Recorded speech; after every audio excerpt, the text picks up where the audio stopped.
San Francisco 49ers and Chicago Bears in Week 14. It's a Locked On Podcast Network crossover. What are the biggest storylines, key matchups, and the paths to victory for the 49ers and Bears this Sunday? Coming up on today's Locked On 49ers, Locked On Bears crossover.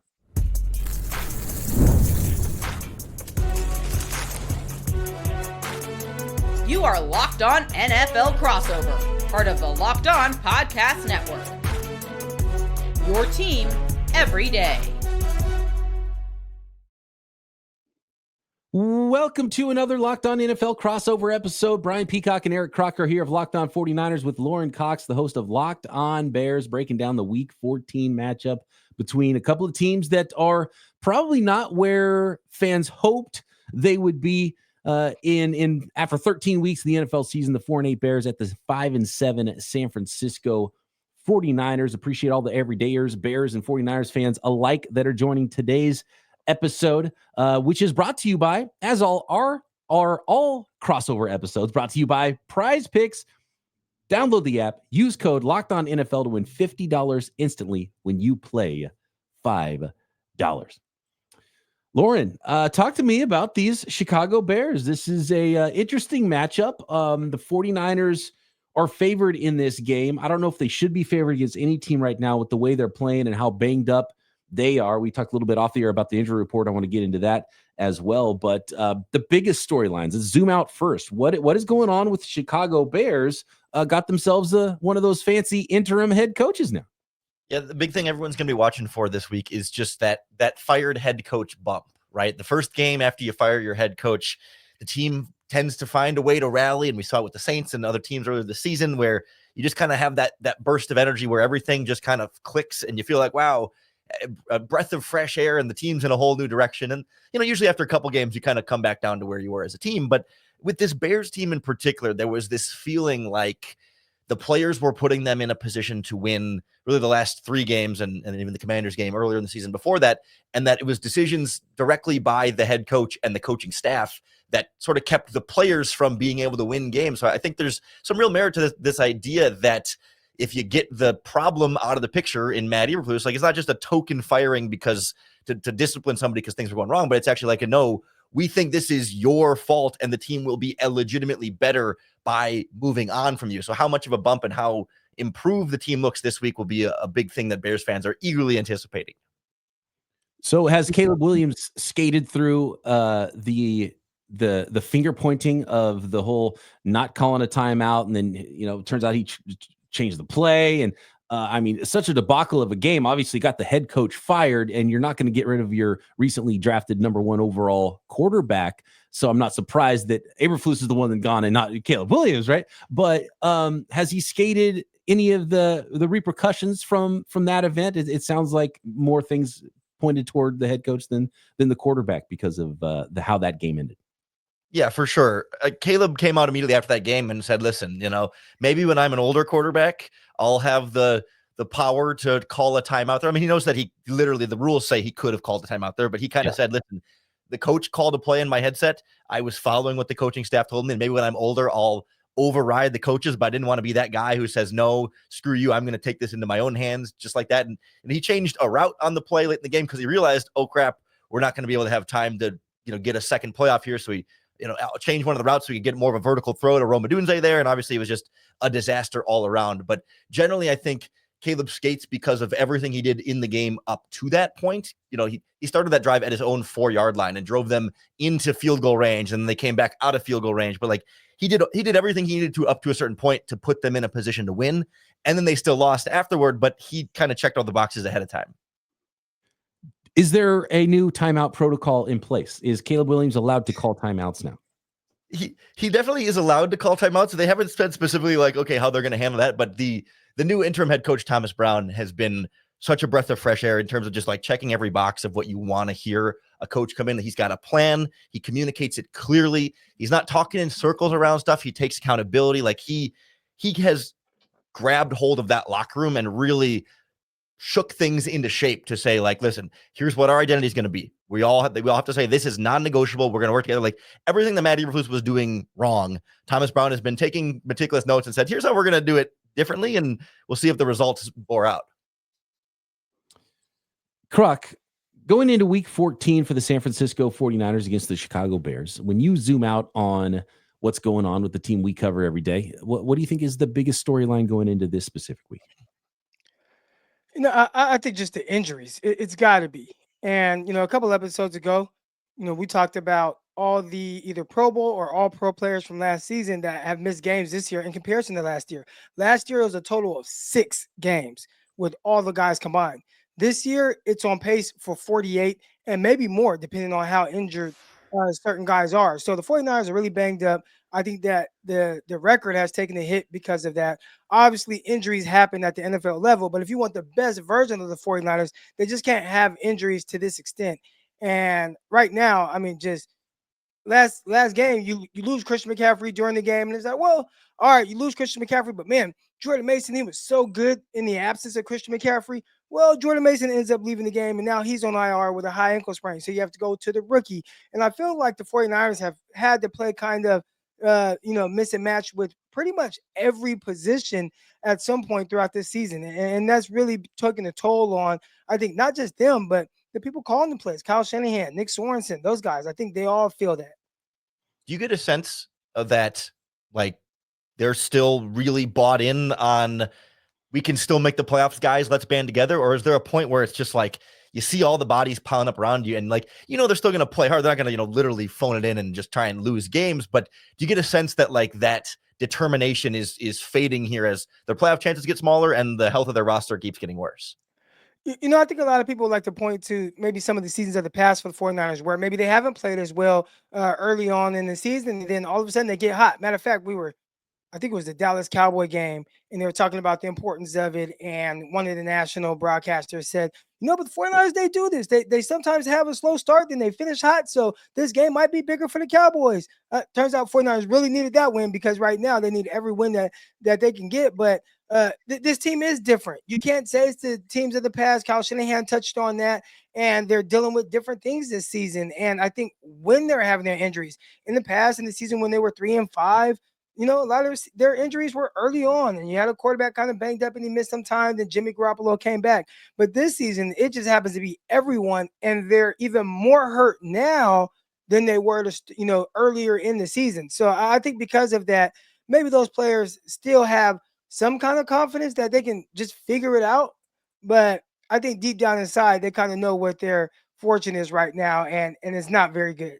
Yeah, if you just listen to body language and watch guys talk about the team, it doesn't feel like confidence is very high right now throughout the locker room for the 49ers. And you can see why with the way things are going.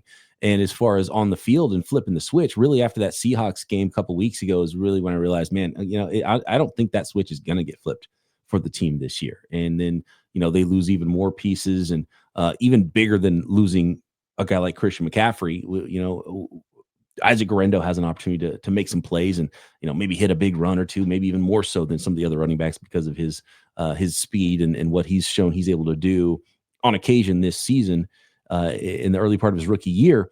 But, missing a guy like Nick Bosa, I think their defensive line had already taken a step back.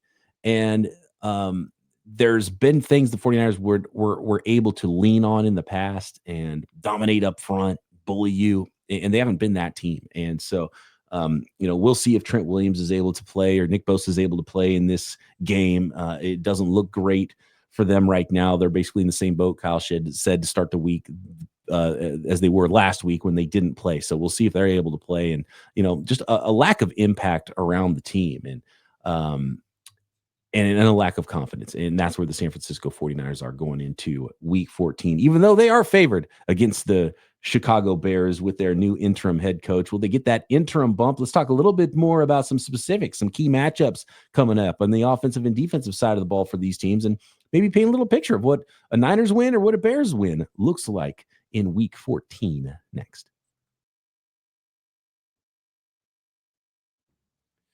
Today's episode of Locked On 49ers and Locked On Bears brought to you by FanDuel, America's #1 sportsbook. I mentioned the line. Niners favored by 4.5 right now on FanDuel. So you want to get in on that action on either side of it. You can find it, all the weekly lines, of course, at FanDuel every single week. They're America's #1 sportsbook for a reason. Live NFL betting, NBA, NHL, every sport imaginable. You can get in on all that action at FanDuel, and you can get ready to tackle all the action right now because new customers can bet $5 and get $150 in bonus bets if you win that first $5 bet. And by the way, when you get a hunch in the middle of the game, you're watching Niners Bears and you want to check out the latest stats, one of you live play-by-play, so much more. You can find it all on the very same page where you place your bets at FanDuel.com. And you'll get started with $150 in bonus bets if you win your first $5 bet. Just download the app or go to FanDuel.com. Never waste a hunch and make every moment more with FanDuel, an official sportsbook partner of the NFL. Today's episode is also brought to you by Hillsdale College. Time is our most precious commodity, so don't waste it scrolling through the same mind-numbing content for hours and hours. How can you spend it wisely to improve yourself? Our sponsor, Hillsdale College, is offering more than 40 free, that's right, free online courses, including history, economics, the great works of literature. Did you study these things in school? Maybe. Even if you did, maybe is it time for a refresher? Yeah, probably. And time and technology have changed a lot. History doesn't. The basics are there for you at Hillsdale College. All of Hillsdale's courses are self-paced so that you can start whenever, tune in wherever. Plus, you can go deeper with readings, quizzes, and discussions, or just enjoy the lectures. Go to hillsdale.edu/lockedon to enroll. There's no cost, and it's easy to get started. That's hillsdale.edu/lockedon to register. Hillsdale.edu/lockedon.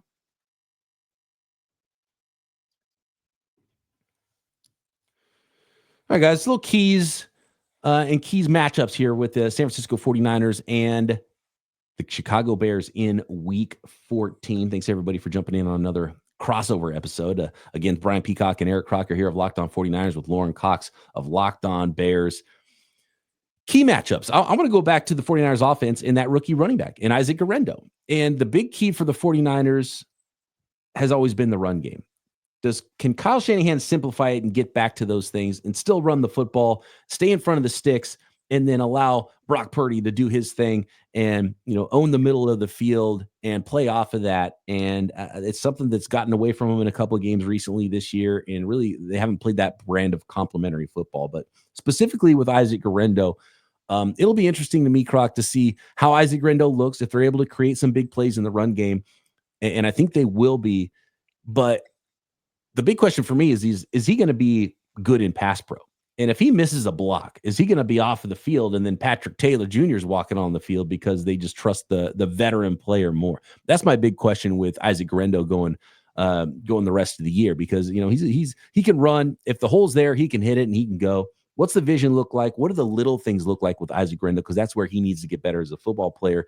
And then my question to you, Lauren, would be how good are the Bears at defending the run? Because the Bears defense has been pretty good at times this year.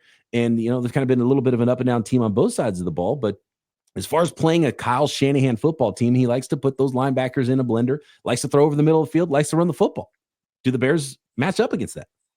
Yeah, this is one of the things that with the firing of Matt Eberflus, it's gotten a little bit overshadowed because everyone's been so focused on the end of that Lions game. But part of the other reason he got fired here is that his defense has been falling apart the last few weeks. I mean, that was kind of the whole reason he was brought back, right? It was like, okay, there were some issues, but hey, you knew the Bears had a good defense and that he was doing a good job coaching that defense. But over the last 5 or 6 games, especially, there have been more and more cracks in that facade. And now, I mean, they got pretty well gashed. I mean, obviously against a good Detroit Lions offense, there's no shame in that, but like specifically in areas that they used to be great at. They were a phenomenal run defense most of last season and to start this year, but they've slowly been just broken apart by seemingly every running back they faced the last 4 or 5 weeks. I mean, James Cook with the Arizona Cardinals ran all over them, or James Conner, with the Arizona Cardinals ran all over them, and then the Packers and Vikings and Lions just kept gashing them for big plays in the running game. And the defense had always been good enough to where, okay, you're giving up some big plays in the ground game, but they'll force a turnover in the red zone, or they'll just hold firm at the goal line and hold you to field goals instead of touchdowns. But that can only work for so long, especially when on the other side of the ball, your offense has been failing to finish drives with those touchdowns. But we're kind of looking to see, can this defense bounce back a little bit too and say, okay, do they just rally a little bit more when it's not Eberflus as the guy that maybe they were losing some faith in, and just kind of say, hey, let's get back to playing defense the way that we know we can. Can we be a little bit more physical and a little bit more bought in? Or are you still going to have, Tyreek Stevenson level antics that get in the way of taking the football game seriously enough up front and being able to sort of attack those keys and be aggressive instead of playing on your heels a little bit more?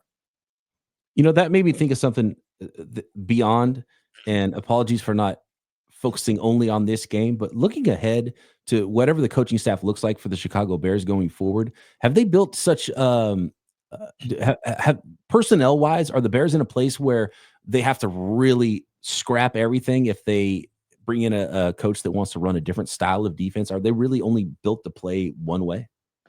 No, I don't think so. I mean, obviously, if you were going to transition, from an even front to an out front, you might have some different things you want to do in your front seven. But generally, no, I think they've got a nice mix of skill sets here where, it's not like you have a bunch of cornerbacks that can only play man or can only play zone, right? You don't have a bunch of, defensive linemen that, are only, a certain body type that are going to be better against the run or, lighter edge rushers that you want to get upfield. Like they have a nice mix and some good versatility there. And it helps that Eberflus's defense has generally been a little bit less creative, a little bit more vanilla and a little bit more, hey, like 4-man rush, and we're just going to trust our talent against your talent. And generally that has worked pretty well. So I think there's some good flexibility there that whoever comes in next can be able to pick up the pieces with the good talent and then just kind of mesh their scheme to that. And it does bring me to the number one question for you guys that I know Chicago Bears fans are going to want to know entering this podcast, this Crossover Thursday podcast. Every Bears fan is tuning in to find out, okay, is there any chance Kyle Shanahan might leave the San Francisco 49ers? Or if not, what kind of draft pick compensation would it take to trade for Kyle Shanahan from the San Francisco 49ers? Because if he took this offense and brought some of his defensive coaches here, I think Bears fans would be really, really happy. And we all know it's a giant pipe dream over here. What did it take for the Buccaneers to get John Gruden? I think it was 2 1s. I think I think it'd be memory. But is there like a package with Kyle Shanahan? Like, do you get Shanahan and John Lynch? Now, there are a lot of fans that are kind of, being a little overly emotional of this situation, understandably so. These aren't the expectations the 49ers had for this season, but John Lynch and Kyle Shanahan have done a damn good job throughout their tenure. And I feel like everything you would want them to do as a fan, I mean, aside from, not blow a double-digit lead in the Super Bowl, which they've done multiple times. But aside from that, when it comes to, being aggressive at times, acquiring a bunch of talent, identifying mid-round draft picks who can contribute to your team, finding guys in the free agency, timely trades during the middle of the season, they've done pretty much everything to keep this boat afloat and make sure that the 49ers are a competitive team. And again, you can't overreact to this season where you are dealing with an unprecedented amount of injuries. So I get it. I saw it on social media the other day. Someone said, when am I seeing Kyle Shanahan with Caleb Williams? Well, 49er fans would. So I don't see that happening. Yeah. And if I had to put it more simply, the only way Kyle Shanahan's not head coach of the 49ers is because he doesn't want to be. And I think that's what Bears fans are holding on to, right? I don't think there's a lot of like, oh yeah, the 49ers are going to fire him because they're upset with him. But if he looks at the team and looks at the salary cap situation, the age of the roster, and then looks at the roster and especially the quarterback in Chicago and says, maybe that would be a better long-term future for me, even if the short term is going to be a little bit more rough right away. Could he be amicable to wanting a more of a mutual separation there, as opposed to the 49ers saying, no, this isn't good enough, we don't want you here, but him saying, yeah, maybe I'd like to move on. But I think Bears fans aren't holding their breath here, keeping their fingers crossed. It's just sort of like you hope one day you get that kind of lottery ticket, but we all know it's not going to happen. Yeah. Look, you got a pretty good lottery ticket. Quarterback. I think wanting a head coach at this time of the year for the Chicago Bears is perfect, because the biggest lottery ticket is Ben Johnson right now. So there's an abundance of talent on the Detroit Lions. Obviously, there's certain things that to figure out, with the roster, and you need some younger guys to, develop and mature a little bit. But Ben Johnson would be available. And if you poll 49er fans right now, hey, do you want Shanahan or Ben Johnson? I think that poll might be a little closer than people expect. So, you guys got a good little opportunity this offseason. It sounds like that we need a 3-team trade. Okay, so Shanahan to the Bears, Johnson to the 49ers, and then the Lions got to get something in return, some draft picks and maybe a player or two. Sounds like a deal. It'd probably be worth it for the Bears just to make sure that Ben Johnson goes either to them or somewhere else. And yeah, you hurt the opponent while you help yourself there. I can win. That makes sense on a Madden video game level. Yeah, unfortunately, I don't think it's going to be reality. I do miss the old coach trades, though. I wish we saw that more often. But and if anything, probably more likely than even Kyle Shanahan going somewhere else because he wants to, is him just not coaching because he looks pretty exhausted right now. And talking about the confidence and talking about the vibe in the locker room, talking about how many grays he's sprouting on his head. He might want to just take a year off, if anything else. And then obviously he would skip over that Bears job unless they have another one and done coach over there. Gosh, you hope they figure it out. I can't believe the Bears are doing it again, like for the third time. Draft the quarterback and then fire the coach. Like, that's insane that they've done it again. It's almost impressive that they've been able to do that 3 times in a row with, top draft pick quarterbacks. The short answer there is ownership. Front office maybe wanted to make a coaching change last offseason and wasn't allowed to. And so finally they won that battle this season, but it's been above team president and above general manager where, no, we're going to stick with this coach. Oh, wait, never mind. Sorry, bad idea. That when you have non-football people involved in football decisions, that's where you get organizational dysfunction. Yeah, I think we had some of that going on in New York with the Giants and Daniel Jones, and ownership's like, no, we like Daniel Jones, which is probably the only reason why, the GM doesn't get fired for what happens. I think it was all on ownership, if you're reading between the lines. And unfortunately, we're not privy to those conversations. And I really wonder where Eberflus was on their wish list of coaches to get in the first place. Did they settle for Eberflus? Were they never really super sold on him? But they're like, oh, well, this is our best option, so we'll give him a try right now. And they should have a better option this offseason. And one quick story there.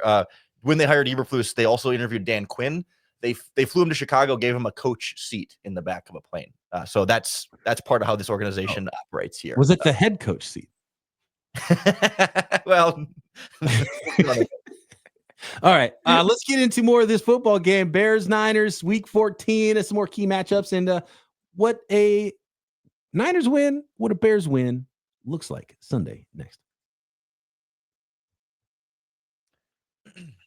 The last segment of this episode of Locked On 49ers and Locked On Bears brought to you by Mint Mobile. And when you're talking about big wireless providers, what you see is never what you get. And somewhere in between the store and your first month's bill, the price you thought you were paying magically skyrockets. With Mint Mobile, you'll never have to worry about gotchas ever again. With Mint Mobile, when they say $15 a month, when you get a 3-month plan, or when you purchase a 3-month plan, yeah, they mean it. Mint Mobile is here to rescue you. With premium wireless plans starting at $15 a month, use your own phone with any Mint Mobile plan and bring your phone number along with all your existing contacts. And to get this new customer offer and your 3-month premium wireless plan for just $15 a month, just go to mintmobile.com/LockedOnNFL. That's mintmobile.com/LockedOnNFL. Cut your wireless bill to $15 a month at mintmobile.com/LockedOnNFL. $45 upfront payment required,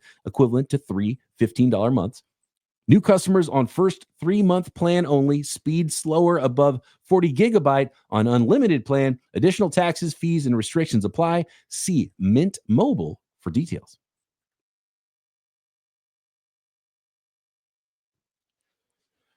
All right, Croc, what do you see as the biggest key matchup here for the 49ers against the Chicago Bears Sunday? I think it's always easy to talk about, taking care of the ball, winning the turnover battle. But when you look at the 49ers game against the Buffalo Bills, and albeit it was in a snowstorm, the one thing that really hurt them were the turnovers. I mean, just the fumbles. They fumbled 3 times in that game, multiple times on special teams. Ball slips out of a quarterback's hand. You got to fumble near the red zone as you think you're going into the end zone. Those things just can't happen. And if you look at a Chicago Bears team, they seem like you got a young quarterback, can get after a little bit. Can you force him to make a throw where maybe he's just a little confused and take the ball away? As a 49ers team, you're hoping you can do that. And if you can, you got to make sure you're not doing anything to help this guy, to give him confidence. Because I've watched a lot of Caleb Williams throughout the years, whether it's at USC or with the Chicago Bears now, and he can get hot. Once he starts getting that confidence, he starts throwing that rock around. Talked about, that last drive starting on the 4-yard line. I mean, he was throwing seeds, boom, boom, boom, and moving them down the field. So you can't give him confidence. Now, I've also seen the other side of it where it looks like he's a little all over the place. And that's where he starts to take sacks. He starts to hold on to the ball too long. He's a little unsure of what he's seeing. You got to make sure that you take his confidence early in this game. And to do that, you got to take the ball away. So 49ers have to make sure that they take care of the ball. Don't give this kid confidence and more opportunities, because then he'll end up burning you.